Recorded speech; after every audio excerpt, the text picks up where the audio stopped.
Hey guys, as you all should know by now, my name's Zero, and thanks for taking time out of your day to come and watch another one of my videos. Today is a little bit of a different format. As you can see, there's no face cam for, something that we'll go over in just a second, but also because we will be going over a certain vehicle in a different order because I had a couple of really good games today, which unfortunately happened off camera because, who's recording when the good stuff actually happens, right?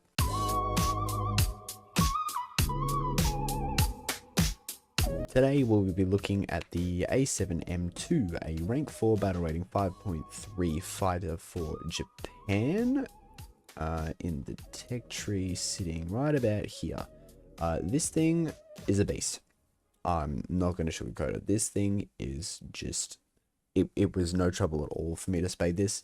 Um, this plane is extremely dangerous. Anytime you see this, you should be very, very, very careful with how you approach it. And let me tell you why. For a Japanese plane, this thing's speed is not that bad at 630, and it stays around, providing that you maintain, well, you're not too excessive with your speed bleed. It sits at about 350 to 400 pretty well. And it will, pick that up pretty quickly. But this strength, being a Japanese plane, this thing's strength lies in its turn fighting capabilities. 19 seconds of turn time is no joke, especially at 5.3. This thing is a very competitive turn fighter with quite a lot of things that you'll face. Its engine also gives it a pretty good climb rate at 18.5 meters a second, and something that also helps it with the climbing is these absolute monstrosities that are the wings. These things are absolutely huge, which means for the non-aviation nerds that more air will go under the wing and in turn help the plane lift up and basically give it more of a boost since there's more surface area for the wind to carry under. However, this is also the plane's biggest downfall because where this thing kind of suffers more is its roll rate. This thing, yeah, it leaves a little bit to be desired with the roll rate. It's extremely difficult to get shots on target, particularly when you're like chasing them and they're doing spirals, horizontal spirals, trying to stay out of your guns, trying to overshoot you. You try to turn one way, they'll turn back the other way, and it takes everything that this, well, it feels like it takes everything that this plane has just to get it back on target again. Other than that, this thing, it's a Japanese plane, so it prop hangs, it turns really well, and the armament as well is nothing to sneeze at too. Two 13.2 millimeter machine guns and two 20 millimeter guns are, like I said, nothing to sneeze at. I usually run tracers because it's a belt full of high explosive fragmentation shells, which are absolutely lethal to any plane that you face. Also, in the 13.2 millimeter guns, you have, well, I run Universal. I have no idea if they're the best ones, but I like running these because they have a bigger, I don't know, ratio of immediate immediate action incendiary bullets, which are also extremely devastating to aircraft. Both of these guns running these belts can piece apart bombers really easily, and you will see this probably a couple of times in these games. So if they can piece apart bombers really easily, then they sure as hell can piece apart fighters really quickly. Despite the roll weight being not as great as what it could be, this plane is 110% worth grinding for. I would just grind up to this plane and use it to research the rest of rank 3, the rest of rank 4, and if you don't like any other planes, research the rest of rank 5 as well. It really is just that good, particularly if you really like turn fighting. You'll get used to this plane really quickly, and you're definitely gonna love it. But enough about this plane, let's go straight to the gameplay. PS, I lied just before we do. Again, like I said in the stream the other day, in case you weren't there, I'm really sorry about the lack of uploads and the lack of motivation for streaming. I wasn't in a very good space for a little while. I am pleased to say though that I am feeling much, much, much, much better, and I will be doing a lot to try and get myself back on track. We are almost monetized on Twitch. We need 3 more followers as of the recording of this video. So if you are not following me on Twitch, by all means head over there and please drop a follow. That would be very much appreciated. And of course, if you haven't subbed to the YouTube channel, then please do so already. And here we are in the replay. Unfortunately, because as I said, who is recording the good games when they actually happen, right? So here we are looking at the replay, and we are joined by a special cameo appearance, as you can see in the chat, and on the leaderboard on the left side there, Bush Ranger 09. I met this dude in a couple of games prior. We're both Australian, so we bonded off. We bonded really quickly with each other, and we both live in the same, well, really close to each other, relatively speaking, so that was another thing, and we just decided to play some games together. Here we are, though. I'm telling him what I'm doing, and there are these guys popping in front of me. I'm watching this P38 because I'm aware that I'm giving him my 6, but I don't know whether he's actually diving on me or not. I'm also looking at my teammates around the area. Watching my teammate and the wyvern. I think he's going for him, which is when I tell my teammates look up, and there he is, P38. He actually did take my 6, and look at that, my wingtip is gone. Decides to piss off and stuck without a wingtip. And that's when I see my teammate's message to, gotcha, I think the P38 is going for you. Yes, indeed he is. But you know what? I could have gone back to the runway, but instead I say, fuck it, we ball. And we continue on our merry way. You know, reason with myself, see what I can make out of it. So instead, we turn to go back to the battlefield, and I'm sizing up the battlefield, looking to see what can I do. F6F here. He's pitching up, he won't be able to hang for very long, and this thing can prop hang like an absolute menace. So what do? We spray him down, we take away his wingtip like we got taken away ours, and he just instantly dies, and that's kill number 1. Returning around, holding that D key just to make sure that our plane doesn't flip sideways, because, as I said in the chat in the bottom left, the wingtip is gone. So instead, we are fighting this plane right now, trying to see what we can get on target. We managed to secure 1 kill, but that has given me the curiosity to go, okay, I wonder what else I can do. Looking above me, that is the P38 above me. Can't quite pitch up for him, so I'm keeping an eye on him. This is the same dude I think that shot off my wingtip before, but I'm watching this F82. What's the F82 going to go for? He looks like he's going for a teammate. Instead, do I try to pitch up for him? Yes, I do. Do I get a shot off on him? Not quite. We underlead the guns a little bit, but there's no one behind us, so that was safe for us to pitch up.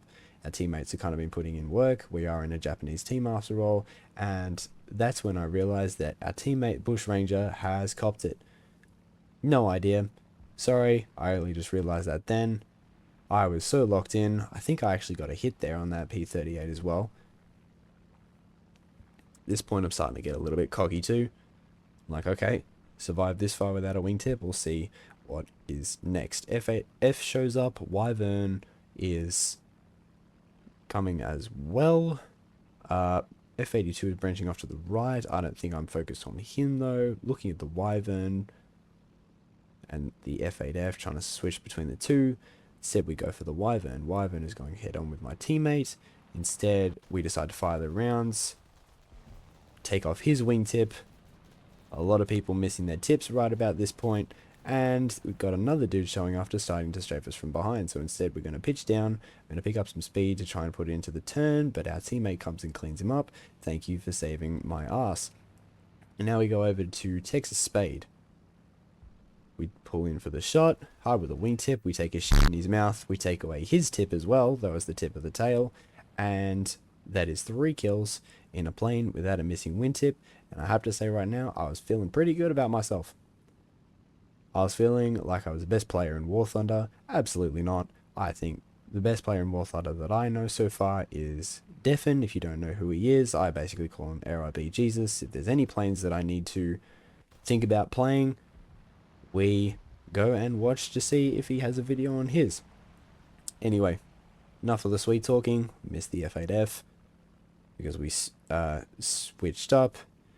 Bush Ranger is obviously starting to take notice. This is the first game we played with each other. He obviously had no idea what he got himself into, and now we're going to take ourselves back to the runway. And since there are no more planes left, and this is where he starts sweet talking as well. If you watch the chat, I'll start talking, and usually I'm a man of being humble, but hey, it was really hard not to boast about this one. Absolutely tell you that. He also thought I wasn't going to land. Now we make it all the way back to the runway. He wants me to land with wheels. I say, alright, bet. Put down my landing flaps. Put down my wheels. And we have a somewhat smooth landing with the wheels. No damage. And Bush Ranger cannot believe it.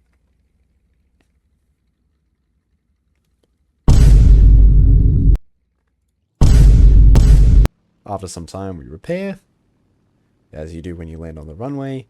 Bush Ranger is geeking out in chat because he hasn't seen a plane land with half a wing, and by the time we take back off, that's the game ended. On to the next one. And here we go. Yet another game with Bush Ranger instead of being in the A7M2.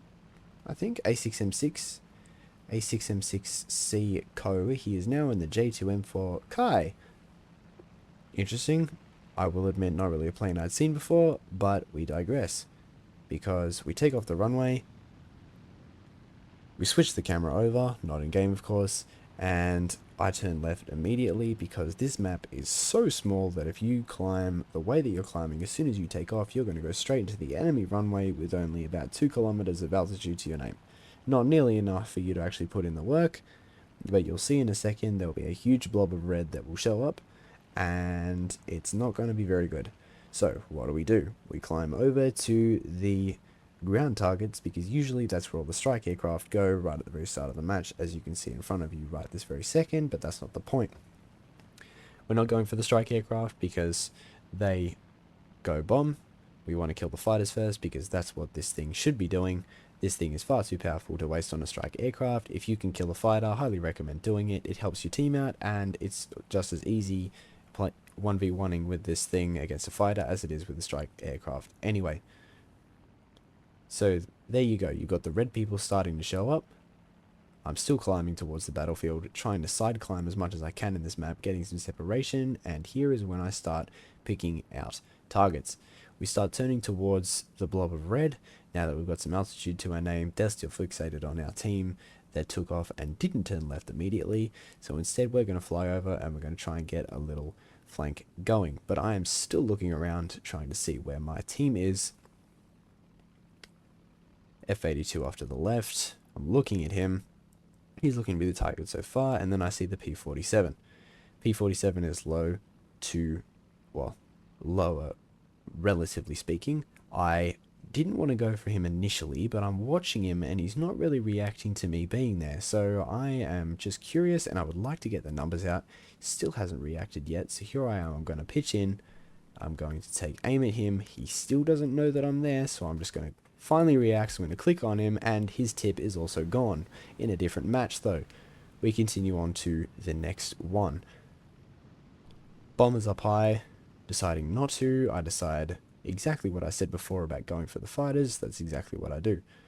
I turn around and I go for the fighters. I'm watching Squid Ward drop down on a Spitfire and watching this little furball in front of me develop on the deck. These 3 fighters on the enemy team have made a really big mistake because they've engaged our team really close to our airfield. So right now they are getting absolutely bombarded with the flak from our base AA. That thing is hit scanned. That thing will rip you a new asshole, and that is definitely not healthy for any plane that gets within the proximity of it. PE448 has got hit really bad, and you can tell that because in a second he'll become a massive fireball when he hits a tree right about now. You can see him on the ground just there. There he is. And you pitch over.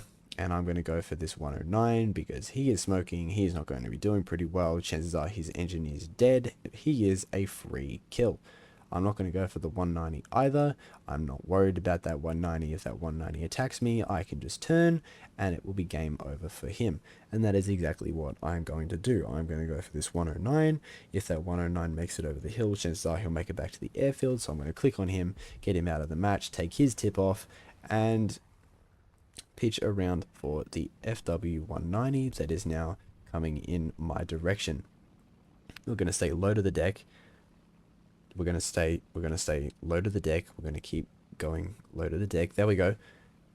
He's going to come straight towards me. I'm going to pitch down to make it a little bit difficult for him to hit that shot. I'm going to dodge and weave, and I'm going to go up and over, and he turns the other way because he wants to go head on and kill as many people as he can.